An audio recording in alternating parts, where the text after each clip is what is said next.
everyone at diagnosis, it's impossible not to feel lost and alone. I am so thankful that I was so quickly introduced to this community, because I found that I could just put a video up on TikTok and ask a question. I knew that there were thousands of people ready to help guide me. And so when I was 21, I had cancer. And a lot of my followers don't even know that. That was one of the most traumatizing things that I've ever experienced, because, you get this diagnosis and you instantly think, I'm gonna die. It was within like 2 weeks, like scans, treatment, surgery, so much happened so quickly. But what I learned is, getting all that emotion and then like, what are we doing about it? I went on TikTok, I was like, hey, I'm Justin, I'm a newly diagnosed diabetic, and today I'm testing my blood sugar. And I, would get 250, I'd be like, hey, it's 250, is that high? And it was. I, made some about long-acting insulin because I moved on to that.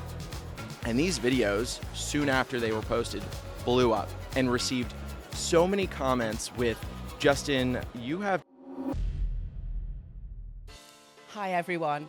Welcome to TypeCast Life Between the Lines, a diabetes podcast that goes beyond the target glucose. I'm your host, Natalie Balmain, winner of Channel 4's Make Me Prime Minister, Omnipod ambassador, and general do-gooder of diabetes. Juggling the ups and downs of diabetes can be challenging, so I'm here to connect you to some real people with real stories who all have one thing in common: type 1 diabetes. We'll be talking to some amazing guests over the course of this series, sharing laughs, tears, insights, and inspirational stories. So whether you're a seasoned pro or newly diagnosed, I hope you enjoy the podcast. If you do, you can make sure to watch, download, listen, and subscribe on YouTube, Spotify, iTunes, or your favorite podcast app. I hope you enjoy the show. TypeCast, the podcast, features real stories from real people living with diabetes. But of course, none of this should be taken as medical advice. Always seek advice from your diabetes specialist team before making any changes. Hi, Diabesties, and welcome to another episode of TypeCast Life Between the Lines, live from Madrid here at EASD. And today I'm really excited to introduce my guest, because I know that there are many of us in the type 1 community who have a complicated relationship with our type 1. I've said myself, it's simultaneously one of the worst and best things that's ever happened to me, because I don't know that I would be doing any of the things that I'm doing now if it weren't for type 1. And I know today's guest has a similar story to tell you. So I'm really excited to introduce Justin, otherwise known as Diabetech. Hi, Justin. Hola. Hola. Hi. ¿Qué tal? No sé. How are you, Justin? I'm good. Thank you so much for coming and being with us today. You just instantly make me smile. Aww. You just do. Thank you for having me. This is amazing. We are in Madrid right now. We are actually in Madrid. Have you been here before? I've been here once when I was 16, and I'm actually extending my trip. I'm going to live here for 2 weeks. Do you know what? Yeah, I'm coming. I'm coming to join you. Okay. The olives and the orange juice sold me. Let's do it. But seriously, let's get into it, because we're here for a reason, and that's the type 1 community. And I know that you do very similar things. You're a content creator. You talk openly about it, but let's take it back to the start. It's a good place to start. The start is a very good place to start. So can you tell us a little bit about your diagnosis? And I don't know. I actually know nothing about your diagnosis, so this is new to me. Let's find out. Yeah, it's a funny origin story. So okay. I, like many people, was misdiagnosed with type 2 diabetes for 6 months. And it wasn't, and I was seeing a doctor, they were treating me for type 2. I was testing my blood sugar like 3 or 4 times a day. Eventually they moved me onto long-acting insulin, but I was still feeling really horrible. And it wasn't until I had a few friends say, you look skinny. At first I was like, oh my God, thank you so much. It wasn't until my friend said, you look sick skinny, that I went and weighed myself and realized I was 25 pounds below like my average where I typically am. That's shocking. And you're so used to seeing yourself in the mirror, when you look at yourself in the mirror every day, you don't see it. Exactly. Yeah. And this was during COVID. I was eating whatever I wanted. I thought I had gained weight. Not the case. So I wound up going back to the same office, but I saw a new doctor. And this is the doctor who put me on long-acting insulin. And this was the point when I decided, why not? I was already a tech YouTuber, so I was, used to making video content. Yeah. Why not go on TikTok and talk about what my doctor has me doing? Because I thought this glucometer that sent a reading to my phone was so cool. Yeah. Well, yeah. So I went on TikTok. I was like, hey, I'm Justin. I'm a newly diagnosed diabetic, and today I'm testing my blood sugar. So I did that, and I, would get 250. I'd be like, hey, it's 250. Is that high? And it was. Wow. Wow. And then I made some about long-acting insulin because I moved on to that. And these videos, soon after they were posted, blew up and received so many comments with, Justin, you have type 1, you have type 1.5 or LADA, you need to see an endo, you need to get a pump, you need to get a CGM. All like this overflow of information, a bit overwhelming too, but I realized, these people were onto something. So I took their advice, I got an endocrinologist, and I got the C-peptide test and autoantibody test. Amazing. And 6 months after my original type 2 diagnosis, I was diagnosed with type 1.5 or LADA, latent autoimmune diabetes of adults.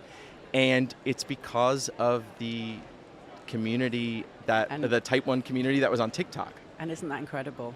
It's amazing. It blows my mind because my story is slightly different. I didn't get to the community till 4 years after diagnosis. Luckily for me, I was diagnosed correctly, but I'd probably lost like 35 pounds in a couple of weeks. It was insane. I didn't meet the community till 4 years after my diagnosis, but very similar to you, they had such a profound impact on me because I didn't have a clue what I was doing, and I didn't know where to start. I didn't know where to look for information. I didn't even know that diabetes was to do with carbs for 4 years after my diagnosis. Did you have like a guidance from a doctor? Like how did that happen? So sadly, I was diagnosed age 20, which I believe this has changed now in the UK because I always said, they put you on the adult pathway from 18, and I said, well, I didn't feel like an adult at 20. I felt like a hopeless child. But basically, when I was diagnosed, they said, right, this is how you do an injection. You'll do these for the rest of your life. Give yourself about 4 units for a cheese sandwich. And that was it. Wow. And I have talked about this before, but I was calculating my doses based on how bad I thought food was for me. You know that really quantifiable figure of badness? Everyone at diagnosis, it's impossible not to feel lost and alone. Yes. Even if you know people with type 1 diabetes, which I did, thank goodness. Yeah. And I utilized these, 4 or 5 people that I met throughout my life. It didn't matter how little or much I knew them, I reached out and I asked them questions. But I'm so thankful that I was so quickly introduced to this community because I found that I could just put a video up on TikTok and ask a question. Yes. And I knew that there were thousands of people ready to help guide me. That's exactly it. I remember when I got introduced to the community 4 years after diagnosis, a girl actually reached out to me. I posted a picture on Instagram of me injecting myself, and she's like, you should come and join our Facebook group. There's girls all over the world who live with type 1. And I did the same thing. I was struggling so much, and I posted a question like, this is happening, and I think I'm a total freak. And then like 100 people replied, oh no, that happens to me too. Try this. I cannot oversell how important that is. To people who don't understand, people in the community, that peer support, I say to people it's as important as your insulin and your tech. You can't get through life without community, right? People live longer because of community. So whatever that community is that you need, go find it. Yes. It exists, and it's on TikTok, it's on Instagram, it's on Facebook, it's on YouTube, it's outside. There's a group meeting at a coffee shop. Yeah. And, that's helped guide me, and it's also what inspires me to continue doing what I do. And it's also why we're both here today, right? Yeah. We found this community, and it gives us so much support and love and guidance whenever we need it. Absolutely. Yeah. And, I know you've been inspired by it, and it's a big reason why you do what you're doing now. So can you tell us a little bit more about how it went from asking questions on TikTok to you being the kind of okay, I'm gonna give you some of the things that I know. Yeah. So So my background, I worked in Hollywood for 8 years. I learned how to edit and produce and interview and create emotion from music, right? And get story from people. Yeah. So I had that background. I also, at the time of diagnosis, I was a tech YouTuber. So I was putting out videos on YouTube reviewing smart home gadgets, VR, AR, wearables, iPhones, Androids, Amazing. all of that stuff. I knew from feedback that I had a talent of explaining technology in a way that everyone could understand, in a way that like bridges the gap between the people who created it and the people who use it. Yeah. And really, with the encouragement of people who were already seeing my diabetes content, and I also opened up about it on my Justin Tech YouTube channel, Yeah. people said, you should take this and use it for diabetes technology. I mean, There's so it much seems out like there. a natural progression. Right. So. Well, I was like, well, how much diabetes technology is there? Like, am I going to have enough to talk about? And well, yes. Yes. I feel like there's news dropping every day. It's crazy. Like, I'm behind. Yeah. I'm behind because I'm here, so I should really. No, I'm just kidding. I'll stay. But I found that from asking all of my questions, that there must be other people like me that have the same questions that just got diagnosed and are feeling lost. Yeah. So why not take people on this journey of early diagnosis? When I go to an endo or a diabetes educator appointment and I ask questions, get those answers, and just give them out for free.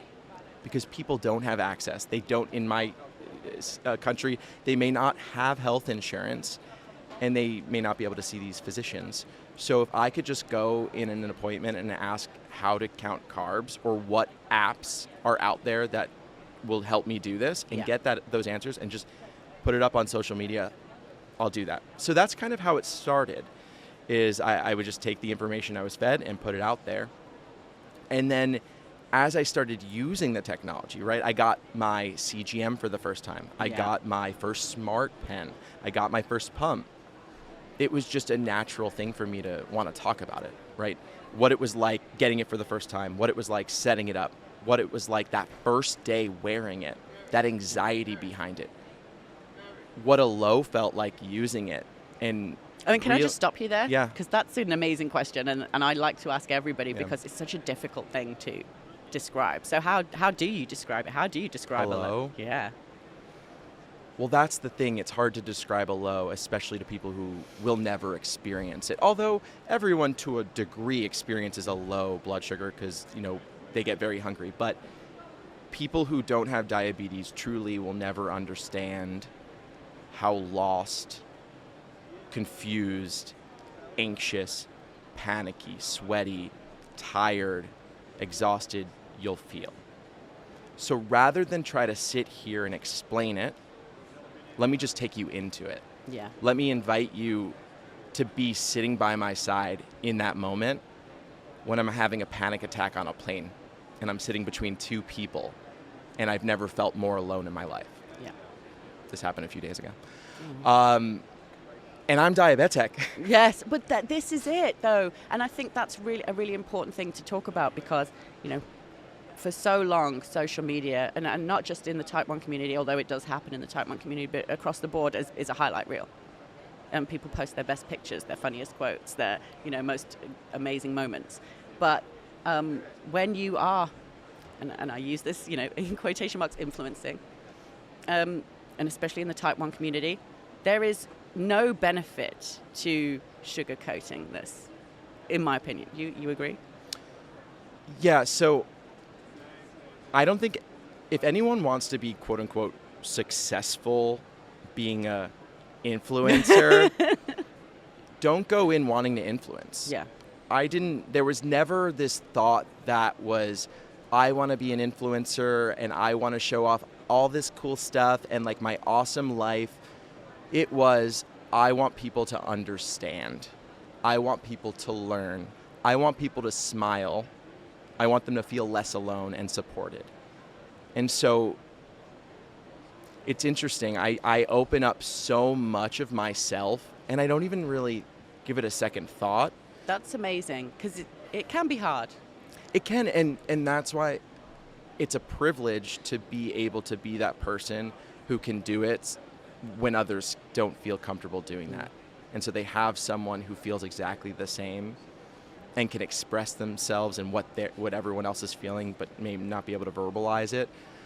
So if someone sees a video that resonates with them and it was an experience they had, rather than explaining it to a friend or a family member, they could just send this over the social media app and say, this is what it's like. Yeah, absolutely. And it's been quite a sort of, I'm trying to think of the right word. It's been a very big journey in a brief time for you, because you mentioned earlier you were diagnosed in COVID. So this has all happened in the last, so that's a lot only to wrap your head around your diagnosis and what you're doing with yourself, but to take that to a point where you're going, actually, I am comfortable and confident enough to share this with you guys as well. Yeah, I think I've always felt pretty comfortable talking to people about anything and opening up. And I think, and it's funny, a lot has happened in 3 years. And I think the way that I handled diabetes so quickly is partly to do with past experiences that I've had. Right, okay. And so when I was 21, I had cancer. And a lot of my followers don't even know that. Wow. Because it's not a cancer page. Well, yeah. But it's an important part of my story. Yeah. And obviously, that was one of the most traumatizing things that I've ever experienced, because, you get this diagnosis and you instantly think, I'm going to die. Yeah. And through that experience, I'm alive. I've been in remission for 12 years yesterday. Congratulations. Through that taught me, because with that, it was within like 2 weeks, like scans, treatment, surgery, That's and then terrifying. so much happened so quickly. But what I learned is,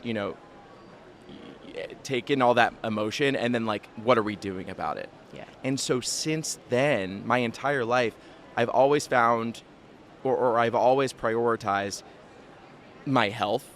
And also, when there is a problem, how do I fix it, solve it right now? And because I was diagnosed at a late age of 30 years old, I had already built up so many safety mechanisms that allowed for me to tackle this head on.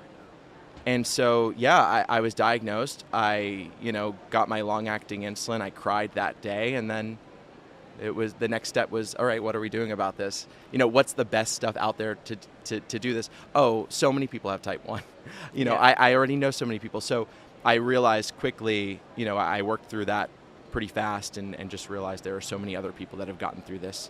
Healthcare has come so far, especially with the cancer, and I knew with type 1 that everything would be okay. Is that it? I don't even know what your question was. No, but I'm sat here open-mouthed, because to me that's just inspiring and incredible, and I wish I'd had you to tell me that when I was diagnosed, because I was diagnosed in 2007 and Facebook had just come out and there were no online groups and there was no Instagram or TikTok, and I really did feel, I think we keep coming back to it, and other people have said it on the show as well, the point at which they engaged with their diabetes was when they engaged with the community. And I just think that's why I talk about this so much now, because it's the one thing that was missing from the early years of my diagnosis, was that community. And I cannot tell you how much I struggled as a result of it. And in fact, the first time I ever met another type 1 wasn't even on the online community. It was because I presented at my hospital in crisis. I was overdosing on insulin because I had no idea what I was doing. And I showed up at the hospital just probably, for want of a better word, having a breakdown. And the consultant called a dietitian in and said she needs to do a carb counting course. And I went and did one of those physical ones, where you go to hospital every day for 5 days and sit there with other type 1s. And I sat in a room with other type 1s for the first time. Wow. And it changed my life. There was a time in my life with something very different where I didn't have community. And you're making me think of that. It's, I'm gay, and growing up, there wasn't a presence of social media, and there was barely any media that portrayed gay characters. But it wasn't until late, years into me realizing this about myself and feeling like I was the only one and there was something wrong with me and never truly being myself or opening up to everyone, right? You're always hiding something about yourself. You're not your true self. Mm-hmm. It wasn't until I saw a piece of media like Will and Grace, or there was even Degrassi. And it wasn't until I saw that I said, oh, wait, this isn't abnormal. There are other people like me. This is okay. Maybe I should tell people about it or talk to people about it. And there's a complete comparison between the two. Oh, 100%. And feeling alone about this thing that you didn't choose about yourself. And you come to love about yourself. Diabetes sucks, but it's also a part of myself that I love. Because it makes me stronger and I get to, be part of this community. Absolutely. And I relate to that so much from a totally other different perspective, but also has parallels. I grew up in the 90s as a mixed race kid. And for one half of my family, well, you're not kind of white. You're not really white. The other half, well, you're not really black enough. And I had a massive identity crisis. I was like, I didn't feel anybody accepted me as one of them. And that's what was so amazing for me about the Type 1 community. Again, when I come back to this thing of saying it's one of the worst and best things that ever happened to me, because I met the community and they went, oh, you're one of us. Come sit here. That's amazing. And I was like, God, this is what I wanted my whole life. Yeah. So it's why we're here, isn't it? Why we're doing this, because this community just means so much. And we know the power that it can have over people, not just over your Type 1, but actually over huge parts of yourself. Absolutely. You're bringing me to tears. I'm like, but we don't want to underestimate the power of what we do and the people out there who need us. And being here and meeting some of the people in real life, has that been quite profound? Have you met people while you've been here that you knew on socials but didn't know? Not necessarily have I met people on social media that I knew, but I have met a lot of new people. Yes. And it's opened my eyes to people's lived experiences in other areas of the world. And I think that that's what's so special about coming to conferences across the pond, right? In the U.S., I feel like a lot of the attendees are from the U.S. You do get people from elsewhere, but a large majority are in the U.S. Here, I'm meeting people from India, Pakistan, Brazil, all over Europe, Australia, right? And everyone's experience with type 1 diabetes is different. Yeah. And it's put a lot into perspective for me. I was sponsored to come out here through DDoc Voices, and they are who brought out a lot of these people. Amazing. And some of the people in our group say that they're still just fighting to have access to insulin. No technology. Yeah. And test strips are very expensive. And this disease is so difficult. And I have access to everything. Yeah. So I just can't imagine, what it's like to have to fight for such basic needs, which in a way, we are doing still in the U.S. So I think that what I've gotten the most out of this conference so far is meeting all of these new people from different areas and better understanding what it's like where they come from. And it's something that I want to explore more on my channel, is going into each continent, sometimes each country, and just speaking to them about what is their system like, what do they have access to, what don't they have access to, what needs to change, and just hearing their story. It is incredible. I mean, I've lived with type 1 for nearly 18 years now. Okay, I've probably been engaged in the community for 14, but everyone I speak to, there's something in what they say where I go, oh, I never thought about that. And it surprises you, doesn't it? I mean, I've had members of my family who've gone, oh, you're doing this podcast about type 1, how are you going to make every episode different? And I went, well, because every guest is different. And it really has been that. You think, oh, it's type 1. How much is there to talk about? You all have the same thing. It's endless. And not just because of where we're from and from our cultures and what access we have to tech, but just because we're all different human beings with different physiologies and our bodies respond in different ways. And I mean, I had somebody on the show here at EASD who told me one of their hypo symptoms, and I was like, I have never heard of that before. And if one person watching this goes, I have that too, then that's made a difference, right? The whole point of these conferences are to crowdsource information, right? There are symposiums with people getting on stage talking about a research study that they're conducting. And this is the opportunity to hear that and share that information so that people can go back to their home and spread it. And that's a really good point that you just make there, actually, because when I was diagnosed with, before CGM, and the advice was that, that clinicians were giving out, or certainly a GP, not necessarily a specialist, was that, food, blood sugars go up, exercise and insulin, blood sugars go down. And I remember, going for my checkups, and they said, they were like, you're lying. You're lying about testing your bloods enough and what you're eating and counting your carbs correctly, because your bloods keep going high and you say you're testing right. And I'm like, they are. I don't know why I keep going high. And obviously it's not until the advent of CGM and the research that comes with it that they then go, oh, actually there are 48 factors that affect your blood glucose levels. And what I was having were cortisol responses. I become insulin resistant when I'm stressed. And then the difference between sexes, right, or genders, women experience a completely different side of diabetes than men do. And there also isn't a lot of research into that. There's a lot coming out now because we're prioritizing research on women more now. But there are so many, I'm sure you have so many more factors. Like, I have it easy compared to you. No, but yeah. Makeup really affects my insulin. In order to help people at early diagnosis, right, you need to start simplified, right, like exercise and food. But yeah, it is still important, though, as someone grows, to learn about all these different areas, and so many people don't. So coming to places like this, or going to social media and hearing someone's experience on their run, on their period, on their, during their sleep, whatever, is so important. There's some amazing research and talks now going into type 1 diabetes and menopause and perimenopause. And, I'm like, yes, because actually at some point I'm going to approach that, and I would like to know. I would like to know what I'm in for. Right? Yeah, I'm the same. I like to know ahead of time. Some people don't. No, but yeah, we're on the same level.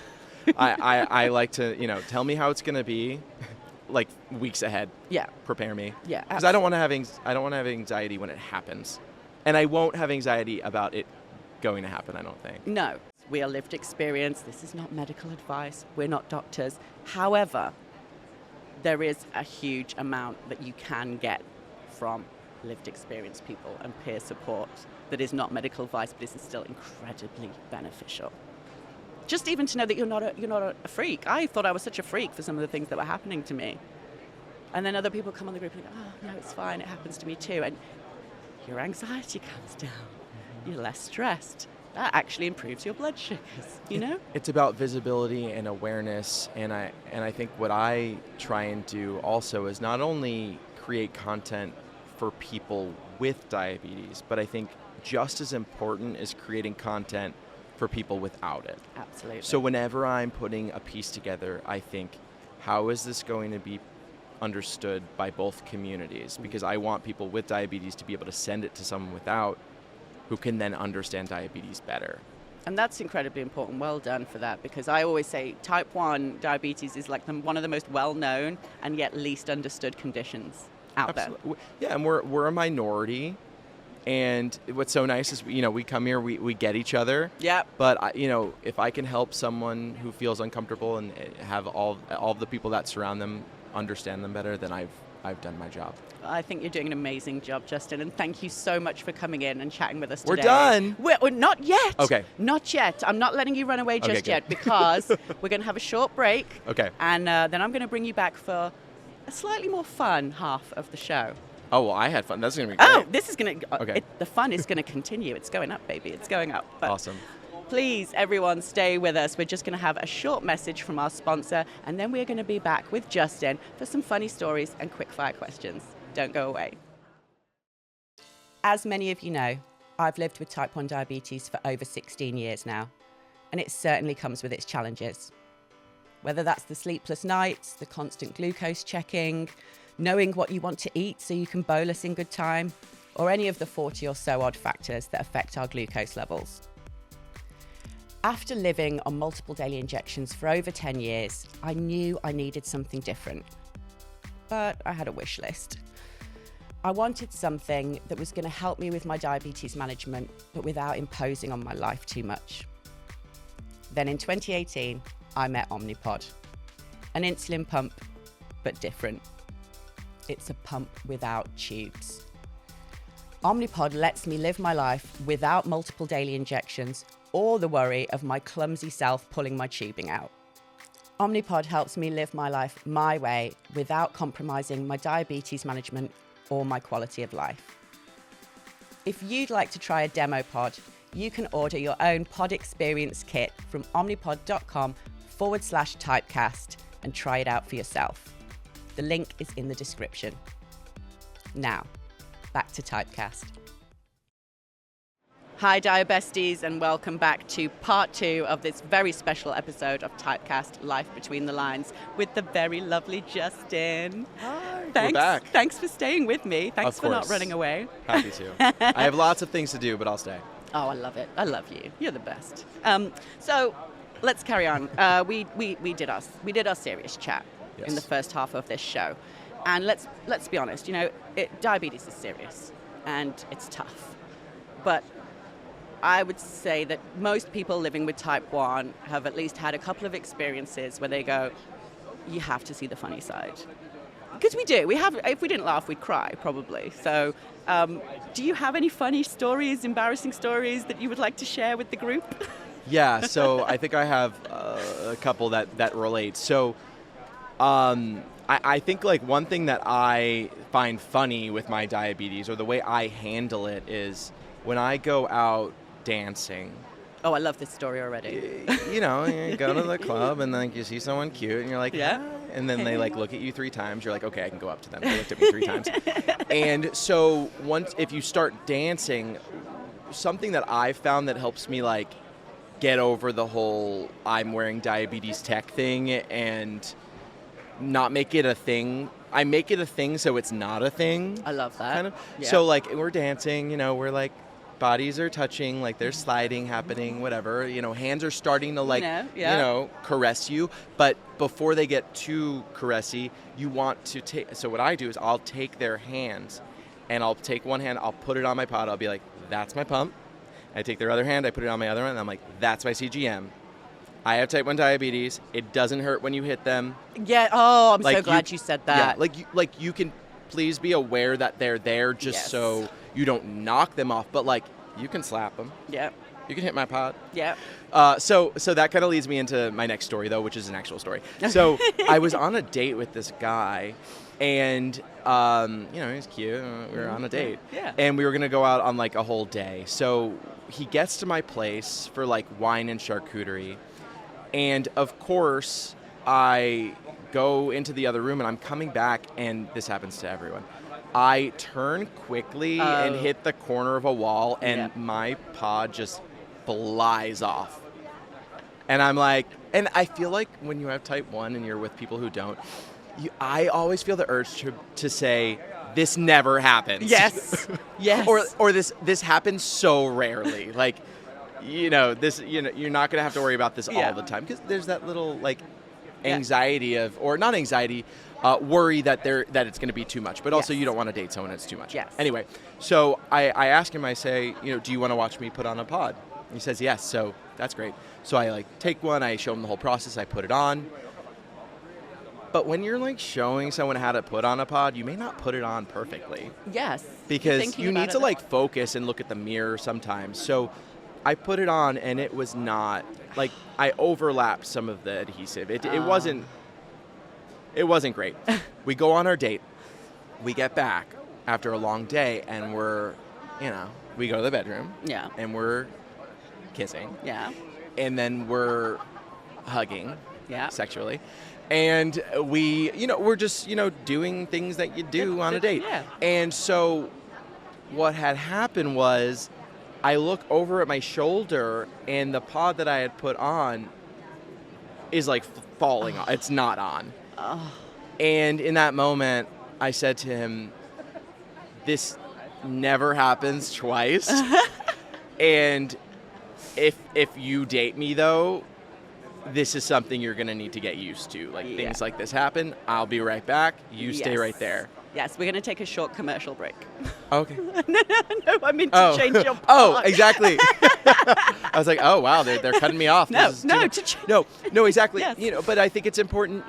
Whoever you're gonna date, it needs to be someone who's understanding of all this. And while I felt weird about it in the moment, and it was almost, coming up with an excuse of this doesn't happen. It's okay that it happens, because whoever you're with, you want them to stay with you to be supportive of all of that. Absolutely. So in a way, it's kind of like a litmus test of like them as a person, as a potential partner. Absolutely.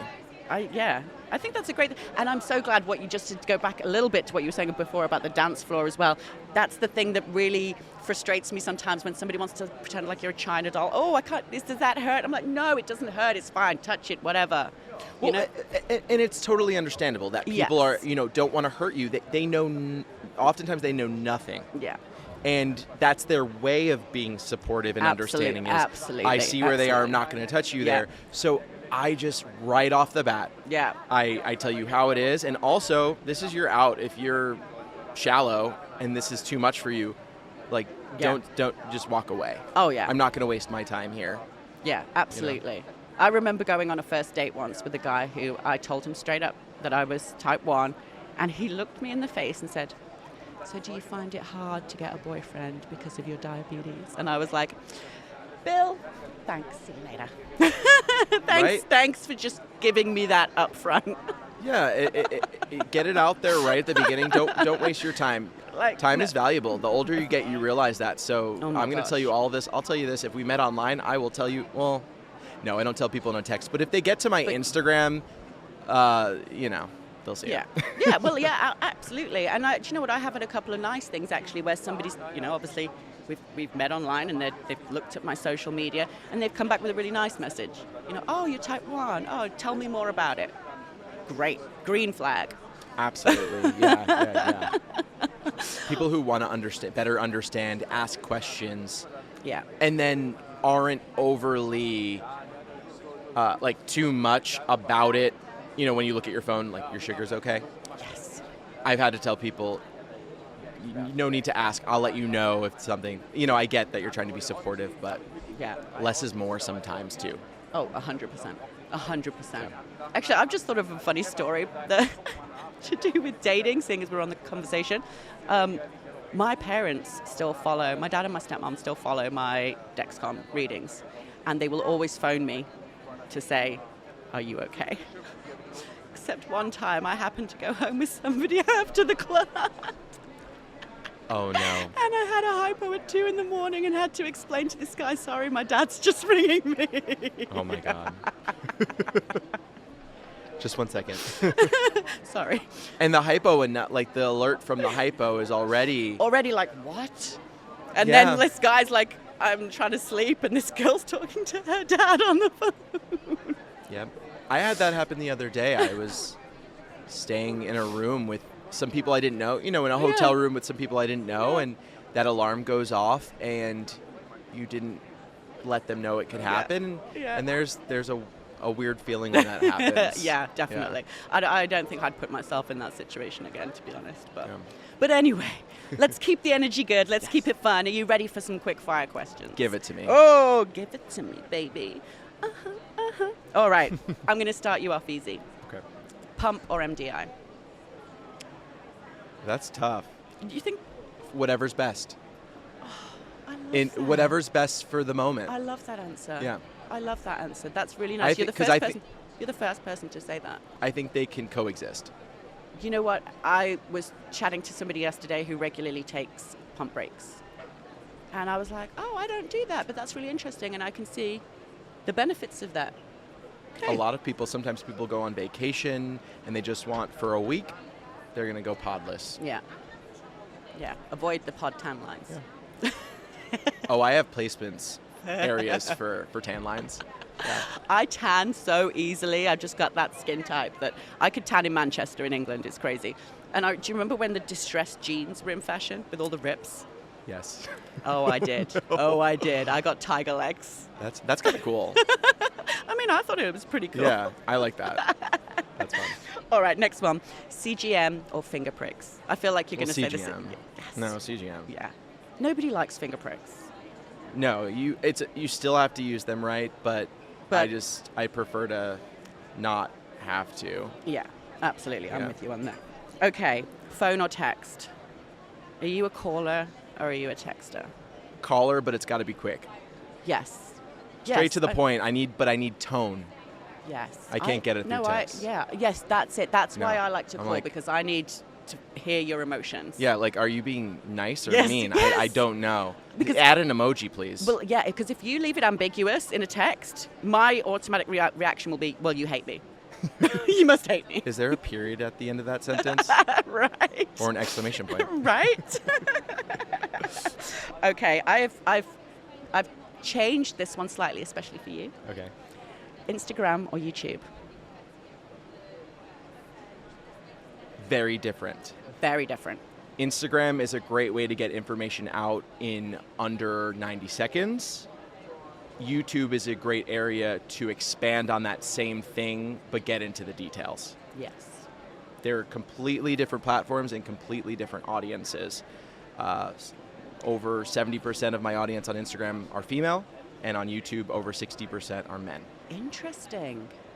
So I'm constantly learning about what audiences want on each, and I don't think of them as the same. No, I do find that I feel like the Instagram side is more like a sharing of information, community, whereas I think there are a lot of people who might not otherwise be engaged in the community, who go to YouTube just to watch and learn. Vlogging has moved from YouTube to Instagram, right? Instagram's that peek into your life. YouTube's that professional, higher production quality, and more time spent on. And if you're Mr. Beast, blowing things up. Yes, exactly. He likes to blow things Yeah. up, doesn't he? Yeah, I want to be the diabetes Mr. Beast. Okay, we're going to Mr. Diabeast. Diabeast. That's your new name. Yeah, let's do I it. love it. Okay, next question is a tough one because neither of the choices are good. I'm sorry. Okay. But if you had to choose, high or low? High. Okay. Well, yeah, low, I could die. Oh, But, I sorry, mean- that was intense. But like low, if you're low, like it's scary and panicky and lonely, and you could pass out and not be in control. If you're high, you'll feel really, but you'll still be in control. It's So really that's how- interesting because, yeah, everybody's had a different answer to that as well. I want to hear the other answers. Well, and if I you're mean- listening right now, you should go listen to the other episodes and hear what they well, said. exactly. But I think that the main reason when people have chosen that they'd rather be low rather than high is just for the time duration. Obviously, a lot of people feel like they can get out of a low quickly, and sometimes you have those stubborn highs, you know, those insulin-resistant highs where you don't come down for a long time, and there's a prolonged period of unwellness. So that's generally been the reason most people have chosen. To get technical, I think our technology is moving in a way where companies have gotten really good at preventing lows, Yes. and they need to get better at bringing down the highs faster. All right, this one is a new one. Would you rather cook at home or eat out? How much money do I have in this situation? I love that the question was about money. If I have unlimited funds, eat out. It's easier. Is it And is it easier? Yes, because I'm a creature of habit, so I'll find the spots that I like. And then you know what you're getting. I'll know the carb count for Yeah, every single okay. thing that I eat. I can Okay. find healthy options. I can go to the fine dining restaurants and get the well-balanced meals. But let's say it's like where I'm at now financially. Oh, listen, I'm at batch cooking soups and freezing individual portions stage financially. I used to meal prep a lot. I do. There's nothing I love more than at the end of a work day, I go to the gym and then I cook and Yeah. listen to a podcast. Yes. And so that's kind of, I enjoy that a lot. Yeah. And I am in control. So, but if I had unlimited funds, I'd definitely eat out all the time. I would. I love Yeah. eating out. I Yeah. do. Food tastes better when somebody else has made it. 100%. They know what seasoning to put in and stuff. Yeah. Like, if I know I'm somewhere good, if somebody can make a salad taste amazing, I'm like, yes. I can't do that. No, I can't do that. Why? My salad just tastes like salad leaves. Not in front of my salad. Okay. All right, this is a silly one. Crocs or not? I own Crocs. Well, then that's the answer. But I got them. I would never get them, but I got them because I was going to a kickball tournament. Okay. And the ease of taking off cleats, putting on these Crocs, they're Neapolitan ice cream colored. They're like chocolate, vanilla, strawberry that's swirl. Cute. And do you have the little they like badges really on? spoke to me. No, Okay, no, I badges. can't. I'm not going that far until I find one that I like. Until you find the Neapolitan ice cream badge. Yeah, exactly. Or if I can find some like insulin vial ones, that'd be cute. Or like Omnipod pump ones, That would that'd be be cute. Whoever's there we go. listening. Yeah, if you Omnipod people. send We me want one. Omnipod Yeah. Croc badges, and then Yeah. we'll wear Crocs. Yeah. So yeah, that's the only time I wear them. Okay. I do not have a pair. I can't see myself having a pair. But that's fine. No judgment here. My Fran character likes to wear them. Oh, My Long Island Mother videos I do on social media. Oh, yes. They're her go-tos. I mean, yeah, Fran seems like a person who would wear Crocs. Yeah.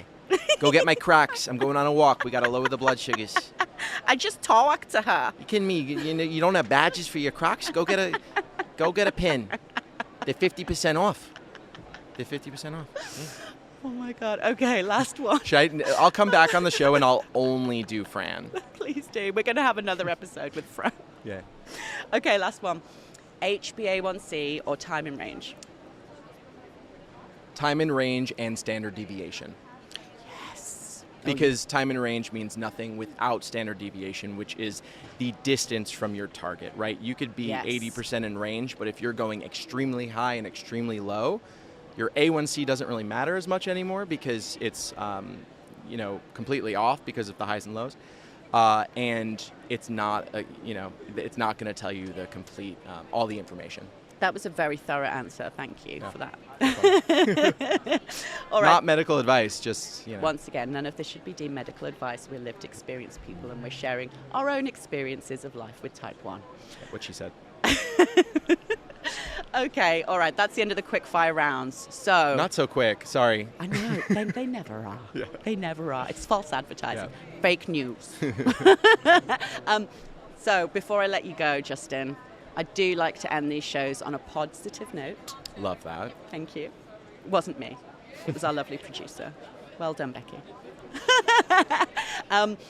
So, do you have anything inspiring that you would like to share, whether that's a motivational quote or advice for somebody newly diagnosed, maybe advice for your younger self, or just something inspiring? Yeah, it's something my mom once told me, which was probably someone else's quote. You miss 100% of the shots you don't take. I'm not talking about insulin, but you also miss those. Yes. I followed this my entire life, or maybe a little later in life, but it's what I follow with all I do today. If someone out there wants to share their story, do something similar to what I'm doing, the way I did it was just by doing it, putting myself out there. It doesn't matter how bad the quality is. It doesn't matter how terrible it sounds, what camera you're using. Those can all be improved on, and they're out of your control when they're not important when you start. Yeah. But the story you have, the information and lived experience you have to share, that's something only you can offer. And so if you want to, just do it.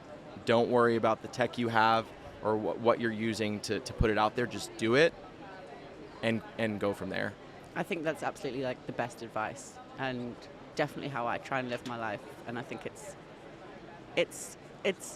it's scary, but it's how you build confidence, pushing yourself out of that comfort zone and just like you said, just doing it. So thank you for sharing that. Of course. And thank you for being here on the show. If anybody doesn't already follow you, I can't imagine there's many people out there who don't already follow you, but where could they find you on social media? So all of my pages are Diabetech, Diabe_tech. And I also have the Diabetech podcast, which is on all podcast platforms and YouTube. And then for my platforms, TikTok, Instagram, and YouTube. Amazing. Thank you so much. And we'll make sure to put those in the description so that people can find you. Fantastic. I'll see you there. Thank you, Justin. And guys, if you have enjoyed watching today's episode with the wonderful Justin, then please make sure you hit that subscribe button for more content and go and check out all of the other episodes too. That's right. And of course, if you would like to give us any feedback or share your own funny stories, you can get in touch with us on socials. Or if you'd like to appear on an episode of Typecast yourself, you can email us at typecast@internet.com with your name, age, location, and what you'd like to talk about. And until next time, guys, just keep on podding.